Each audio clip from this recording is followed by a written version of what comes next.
Chapter 7. The Merry-Go-Round Mountains.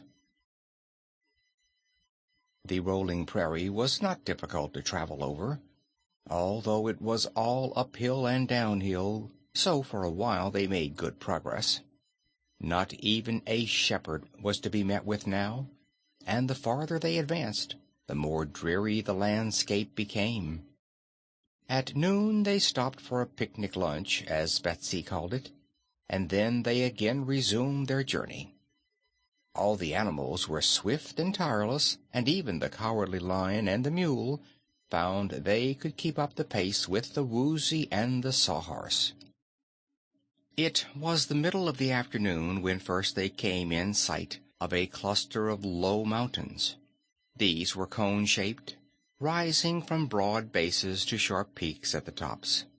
From a distance the mountains appeared indistinct and seemed rather small, more like hills than mountains, but as the travelers drew nearer they noted a most unusual circumstance. The hills were all whirling around, some in one direction and some the opposite way. "I guess these are the Merry-Go-Round Mountains, all right," said Dorothy. "They must be," said the Wizard. "They go round, sure enough," agreed Trot, "but they don't seem very merry." There were several rows of these mountains, extending both to the right and to the left for miles and miles. How many rows there might be none could tell, but between the first row of peaks could be seen other peaks, all steadily whirling around one way or another. Continuing to ride nearer, our friends watched these hills attentively until at last, coming close up, they discovered there was a deep but narrow gulf around the edge of each mountain, and that the mountains were set so close together that the outer gulf was continuous and barred further advance. At the edge of the gulf they all dismounted and peered over into its depths. There was no telling where the bottom was, if indeed there was any bottom at all. From where they stood it seemed as if the mountains had been set in one great hole in the ground, just close enough together so they would not touch, and that each mountain was supported by a rocky column beneath its base, which extended far down in the black pit below. From the land side it seemed impossible to get across the gulf, or, succeeding that, to gain a foothold on any of the whirling mountains. "This ditch is too wide to jump across," remarked Button-Bright. "Perhaps the Lion could do it," suggested Dorothy. "What? Jump from here to that whirling hill?" cried the Lion indignantly. "I should say not. Even if I landed there and could hold on, what good would it do? There's another spinning mountain beyond it, and perhaps still another beyond that. I don't believe any living creature could jump from one mountain to another when both are whirling like tops and in different directions." "I propose we turn back," said the wooden Sawhorse with a yawn of his chopped-out mouth as he stared with his knot eyes at the Merry-Go-Round Mountains. "I agree with you," said the Woozy, wagging his square head. "We should have taken the shepherd's advice," added Hank the Mule. The others of the party, however they might be puzzled by the serious problem that confronted them, would not allow themselves to despair. "If we once get over those mountains," said Button-Bright, "we could probably get along all right." "True enough," agreed Dorothy. "So we must find some way, of course, to get past these whirligig hills. But how?" "I wish the Ork was with us," sighed Trot. "But the Ork isn't here," said the Wizard, "and we must depend upon ourselves to conquer this difficulty. Unfortunately, all my magic has been stolen. Otherwise, I am sure I could easily get over the mountains." "Unfortunately," observed the Woozy, "none of us has wings, and we're in a magic country without any magic." "What is that around your waist, Dorothy?" asked the Wizard. That? Oh, that's just the magic belt I once captured from the Nome King, she replied. A magic belt? Why, that's fine. I'm sure a magic belt would take you over these hills. It might if I knew how to work it, said the little girl. Ozma knows a lot of its magic, but I've never found out about it. All I know is that while I am wearing it, nothing can hurt me. Try wishing yourself across and see if it will obey you, suggested the Wizard. But what good would that do? Asked Dorothy. If I got across, it wouldn't help the rest of you, and I couldn't go alone among all those giants and dragons while you stayed here. True enough, agreed the Wizard sadly. And then, after looking around the group, he inquired, "What is that on your finger, Trot?" "A ring. The mermaids gave it to me," she explained. "And if ever I'm in trouble when I'm on the water, I can call the mermaids and they'll come and help me. But the mermaids can't help me on the land, you know, 'cause they swim and they haven't any legs." "True enough," repeated the Wizard more sadly. There was a big, broad, spreading tree near the edge of the gulf, and as the sun was hot above them, they all gathered under the shade of the tree to study the problem of what to do next. "If we had a long rope," said Betsy, "we could fasten it to this tree and let the other end of it down into the gulf and all slide down it." "Well, what then?" asked the Wizard. "Then, if we could manage to throw the rope up the other side," explained the girl, "we could all climb it and be on the other side of the gulf." "There are too many ifs in that suggestion," remarked the little Wizard. "And you must remember that the other side is nothing but spinning mountains, so we couldn't possibly fasten a rope to them, even if we had one." "That rope idea isn't half bad, though," said the Patchwork Girl, who had been dancing dangerously near to the edge of the gulf. "What do you mean?" asked Dorothy. The Patchwork Girl suddenly stood still and cast her button eyes around the group. "Ha! I have it!" she exclaimed. "Unharness the Sawhorse, somebody. My fingers are too clumsy." "Shall we?" asked Button-Bright doubtfully, turning to the others. "Well, Scraps has a lot of brains, even if she is stuffed with cotton," asserted the Wizard. "If her brains can help us out of this trouble, we ought to use them." So he began unharnessing the Sawhorse, and Button-Bright and Dorothy helped him. When they had removed the harness, the Patchwork Girl told them to take it all apart and buckle the straps together end to end. After they had done this, they found they had one very long strap that was stronger than any rope. "It would reach across the gulf easily," said the Lion, who, with the other animals, had sat on his haunches and watched this proceeding. "But I don't see how it could be fastened to one of those dizzy mountains." Scraps had no such notion as that in her baggy head. She told them to fasten one end of the strap to a stout limb of the tree, pointing to one which extended quite to the edge of the gulf. Button-Bright did that, climbing the tree and then crawling out upon the limb until he was nearly over the gulf. There he managed to fasten the strap, which reached to the ground below, and then he slid down it and was caught by the Wizard, who feared he might fall into the chasm. Scraps was delighted.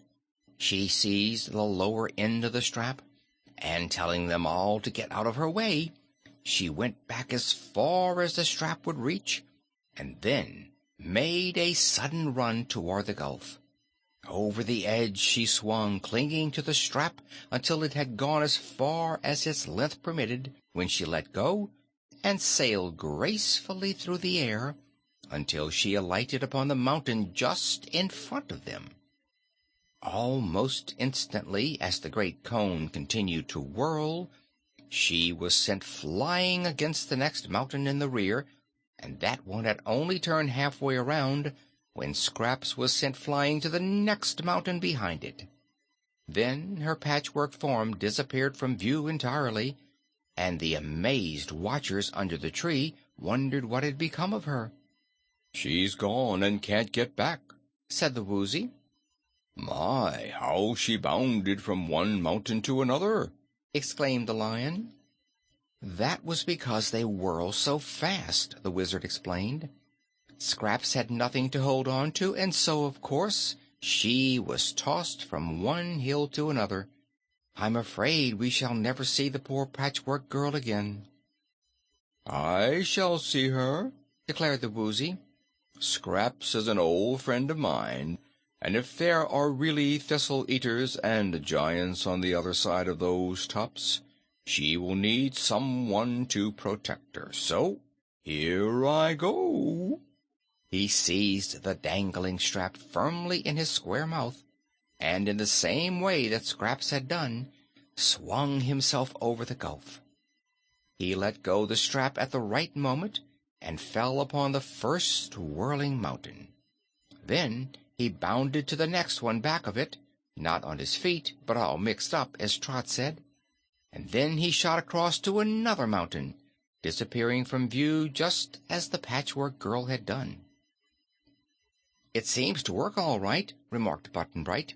"I guess I'll try it." "Wait a minute," urged the Wizard. "Before any more of us make this desperate leap into the beyond, we must decide whether all will go or if some of us will remain behind." "Do you suppose it hurt them much to bump against those mountains?" asked Trot. "I don't suppose anything could hurt Scraps or the Woozy," said Dorothy. "And nothing can hurt me because I wear the magic belt. So, as I'm anxious to find Ozma, I mean to swing myself across, too." "I'll take my chances," decided Button-Bright. "I'm sure it will hurt dreadfully, and I'm afraid to do it," said the Lion, who was already trembling. "But I shall do it if Dorothy does." "Well, that leaves Betsy and the Mule and Trot," said the Wizard, "for of course I shall go that I may look after Dorothy. Do you two girls think you can find your way back home again?" he asked, addressing Trot and Betsy. "I'm not afraid. Not much, that is," said Trot. "It looks risky, I know, but I'm sure I can stand it if the others can." "If it wasn't for leaving Hank," began Betsy in a hesitating voice. But the Mule interrupted her by saying, "Go ahead if you want to, and I'll come after you. A mule is as brave as a lion any day." "Braver," said the Lion, "for I'm a coward, friend Hank, and you are not. But of course the Sawhorse—" "Oh, nothing ever hurts me," asserted the Sawhorse calmly. "There's never been any question about my going. I can't take the red wagon, though." "No, we must leave the wagon," said the Wizard. "And also we must leave our food and blankets, I fear. But if we can defy these merry-go-round mountains to stop us, we won't mind the sacrifice of some of our comforts." "No one knows where we're going to land," remarked the Lion in a voice that sounded as if he were going to cry. "We may not land at all," replied Hank. "But the best way to find out what will happen to us is to swing across as Scraps and the Woozy have done." "I think I shall go last," said the Wizard. "So who wants to go first?"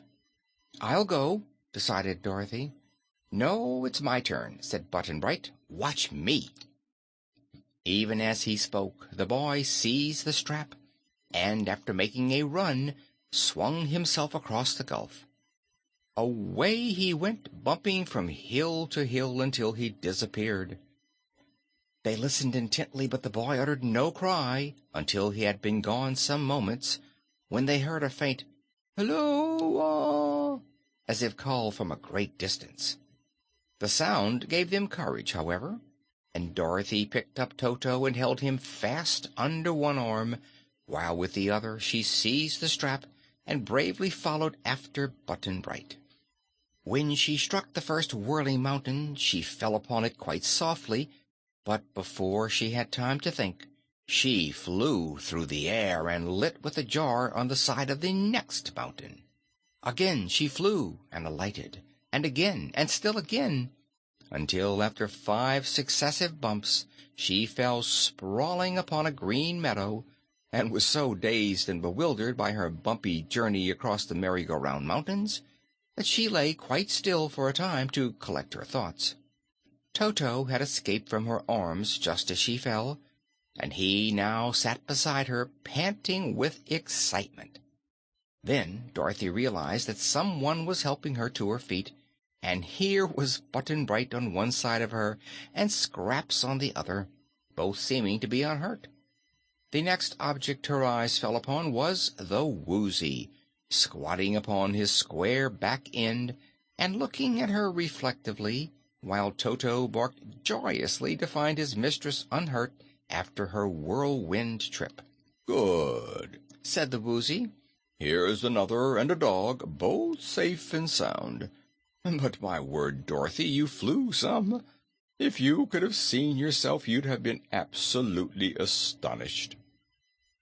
"They say time flies," laughed Button-Bright, "but time never made a quicker journey than that." Just then, as Dorothy turned around to look at the whirling mountains, she was in time to see tiny Trot come flying from the nearest hill to fall upon the soft grass not a yard away from where she stood. Trot was so dizzy she couldn't stand at first, but she wasn't at all hurt, and presently Betsy came flying to them and would have bumped into the others had they not retreated in time to avoid her. Then, in quick succession, came the Lion, Hank, and the Sawhorse, bounding from mountain to fall safely upon the greensward. Only the Wizard was now left behind, and they waited so long for him that Dorothy began to get worried. But suddenly he came flying from the nearest mountain and tumbled heels over head beside them.